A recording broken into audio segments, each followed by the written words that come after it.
and welcome to my channel. I'm Ellen Gormley and I'm working on the Off to College blanket using Chic Sheep by Marley Bird for Red Heart yarn in the colors VIP and lace. And as you know, go ahead and go back and watch the other videos that I made with Mara as I retaught her how to crochet, my girl who's going off to college. And so we have a basic beginner granny square, and then the final row or round is the what I'm calling the Atari edging, or a mosaic style edging. So if you know how to do the basic granny square, great. Then let's just jump into the edging, and then I'll make another little video for you on how to get one started. So let's do the edging in case you already know the basics of a granny square. The edging, what is different with this pattern, and I've not written down this pattern for you yet, but I wanted to get you a video tutorial right away since I was teaching Mara, and some of you were asking. And of course the teaching video, I wasn't doing a tutorial, but now we are. So she has chosen, she likes to turn every row or every round, so it is very reversible. And I like to consider this the front because of this was round one here, and that's facing. So I'm going to join new yarn in the corner with a standing double crochet. I do have a video for this. So of course you can do the traditional way of just grabbing the yarn, putting the hook through the hole, grabbing the yarn, pulling a loop through, chaining 3, which counts as the first double crochet, and then double crocheting and just continuing on. That's absolutely an acceptable way to do it. I like to place a slip knot on my hook, put the hook in the slip knot, yarn over, keeping that tension, insert the hook in the place where I want it to go, the corner, yarn over, pull up a loop, still keeping that yarn over tension on the hook, yarn over, pull through 2 loops on the hook, yarn over, pull through 2 loops on the hook. And that is nail polish on my finger there. Sorry about that. Not blood, sorry. So let's see. And then 2 more double crochets in the same corner. Immediately, I start working over the tail. I work over the tail immediately when I get a chance, so that there's fewer ends to weave in later. So this round is 3 double crochets, chain 3, 3 double crochets in the corner. So still the very traditional method for doing a granny square as it pertains to the corner. It gets different now as we move on the side spaces. So I'm going to chain 1. And for the next piece, I'm going to skip 2 double crochets, double crochet in the 3rd, which is the last one of that side grouping there, double crochet there. Then I'm going to crochet into this one here, the middle one of the round below. So double crochet with a long double crochet, yarn over, insert the hook in that middle stitch of the grouping below, yarn over, pull up a loop, yarn over, pull through 2, yarn over, pull through 2, and then double crochet in the first double crochet of the next group. And this makes kind of like a faux mosaic look. It also looks like one of those little Atari figures on Space Invaders or something back from the 80s, and that's why I was calling it the Atari round. But it is kind of mosaic looking in that it drops down to a previous row.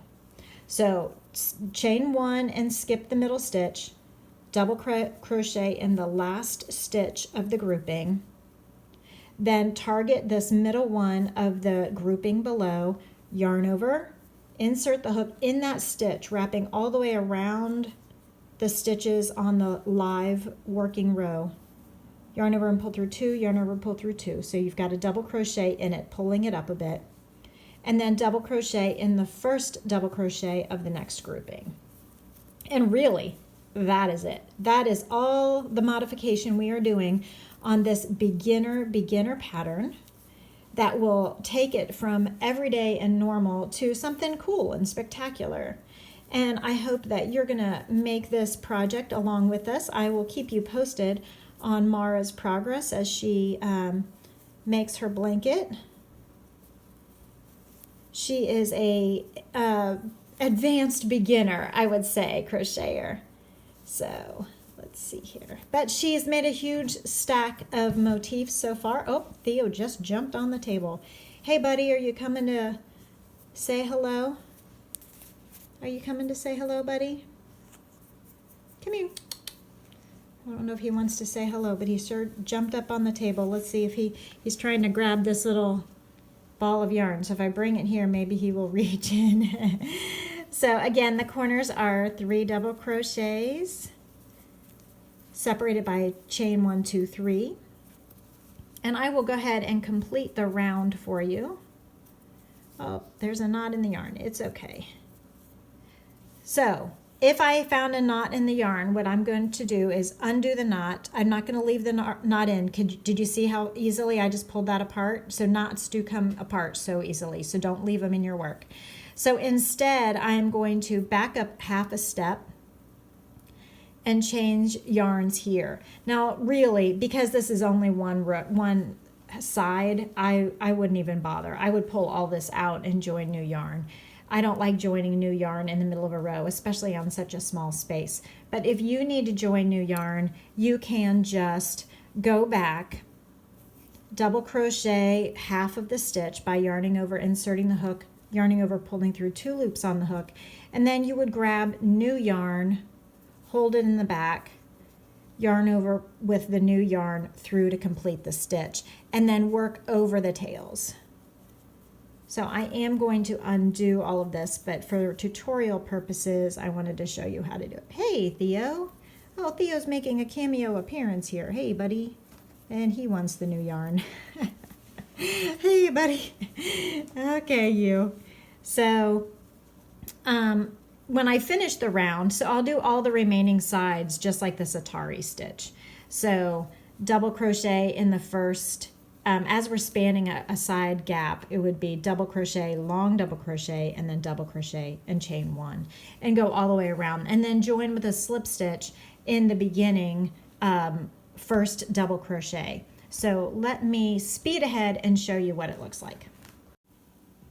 So now that I'm finishing the round, you can see the mosaic Atari detailing all the way around, and hopefully you see that this is the variation on the traditional granny square. I'm considering this an advanced beginner square.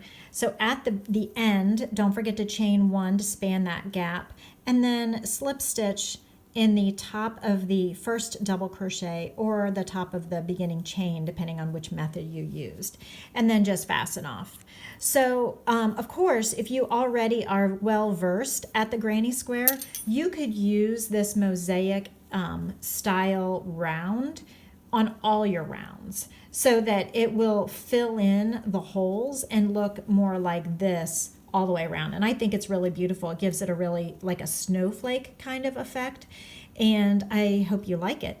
Also, people were asking maybe about weaving in ends. So on this motif, on all granny square motifs, the mosaic edging perhaps gives you more opportunity to weave in ends and secure them because there's less holes. But anytime you're weaving in ends, I suggest you weave them under the groupings wherever possible. So now this is a white end, so I'd want to weave it in under the white stitches. And the blue ends, I would want to weave under the blue stitches. But I like to put it under the feet of the stitches where there's lots of strands to hold it. So weave it one direction and then hopefully turn and weave it back the other direction so that it gives a nice secure finish. So this is the off to college motif. This is what we're making. So I hope you're joining in on the cowl. You can join with any colors you like. You can even do one color. You can put them together in any configuration. Chic Sheep yarn comes in lots of gorgeous colors. So they always say, how do you know if a crocheter loves you? She crochets something for you in blue or black, navy or black, because it is hard to see the stitches, so it is a little extra work. So I think this is going to be a gorgeous blanket, the colors that Mara chose. Now let's you advanced crocheters maybe who've already understand granny squares can cut out now if you wish, but let's go over how to start the granny square for those of you who maybe need the tutorial from the very beginning. So there's 2 methods to do this. I think this is on my little beginner playlist as well, but you can either make the magic loop and pull up the second loop and start from there. And with this adjustable ring, start making your 3 double crochets and then tighten up the loop. That's totally one acceptable method. It is not the most beginner method though, I would say. So the more beginner method, I would say, would be to make a slip knot on your hook, chain 4, 1, 2, 3, 4. And can you see Theo? Is he in the frame? He's up here in the corner. So chain 4 and then slip stitch in the 4th chain from the hook, 1, 2, 3, 4, taking care to make a little loop. Be aware of where that loop is. So slip stitch, and then I pull the loop with my other fingers and feel where I will be putting the stitches in a moment. So stitch number 1 now is hooked to stitch number 4, and the gap there is where the stitches will go. So chain 1, 2, 3.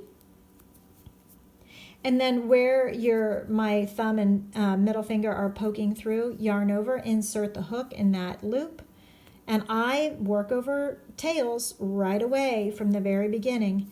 So make a double crochet there, another double crochet, chain 3, 1, 2, 3, and then 3 more of these 3 double crochet groupings that are separated by chain 3s.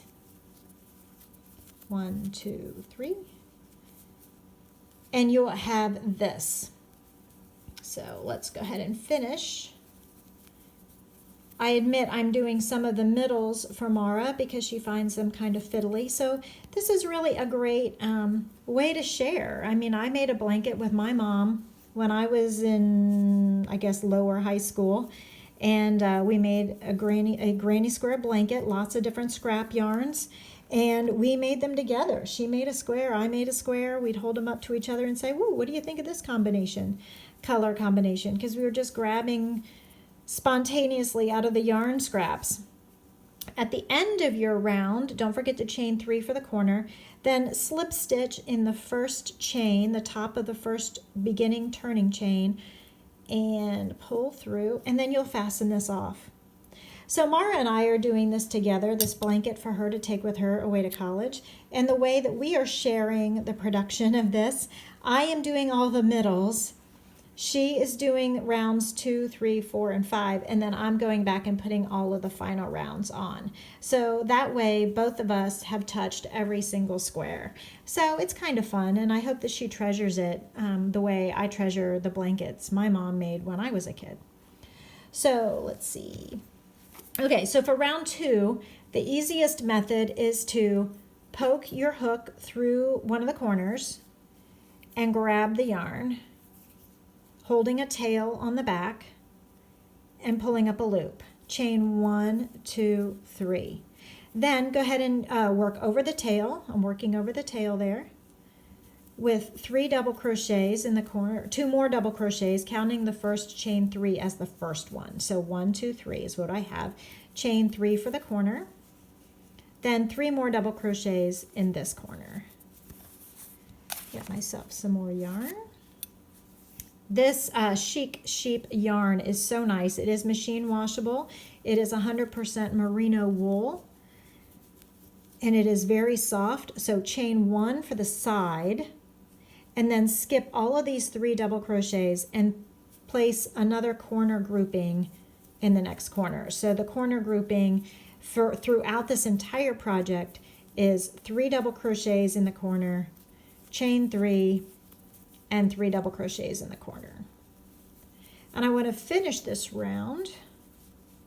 And then you'll notice on this motif though, we're alternating colors. VIP lace, VIP, and then 2 rounds of lace before the VIP final row. And this motif is about 6 1/4 inches square. I hope you go to your stash or go stock up on Chic Sheep and have some fun with colors and make this blanket. Our goal is to have this done in time for her to go away to college in August. And with the rate she's going making these squares, we're going to make it by summer. So that's really exciting. It's really fun to see, for me, to see her enjoying crochet, which is obviously a love of mine. Okay, so the corners are always the same. 3 double crochets, chain 3, 3 double crochets, all in the same space. Chain 1 for the side. And all of these rounds, like this round 2, is the same through round 5, and then round 6 is the one with the Atari mosaic edging. What do you think? Are you crocheting along at home? Keep me posted. Send me photos at ellen.gocrochet.com. I'm sorry, ellen.gocrochet@gmail.com. You can always go to my website, ellengormley.com. Also, we are making a blanket. Mara is making a blanket to auction off to raise money for her trip. So if you would like to contribute to that, you can send money by PayPal to ellgormley, ellgormley @yahoo.com. So finish with a chain 1 for the side and then slip stitch in the top of the beginning chain 3. And then we'll fasten off and add blue and keep going. Now for the, when you do 2 colors, you can either cut and fasten off and join new yarn, or you can just turn and start working back. So chain 3 here and put in 3 and go all the way around. So whenever you come to a chain 1 space, that's where 3 double crochets will go. All right, please leave me comments and questions below. I hope you're enjoying this off to college crochet blanket cowl. And also make sure you check out the Valentine's crochet shawl cowl and check that one out. Lots of good tutorials for it, and keep me posted. That pattern is available on Ravelry. This pattern I have not written down. It's so basic, but I can write it down if you need me to. And when I get to that, I will let you know. So thank you so much for watching. Bye.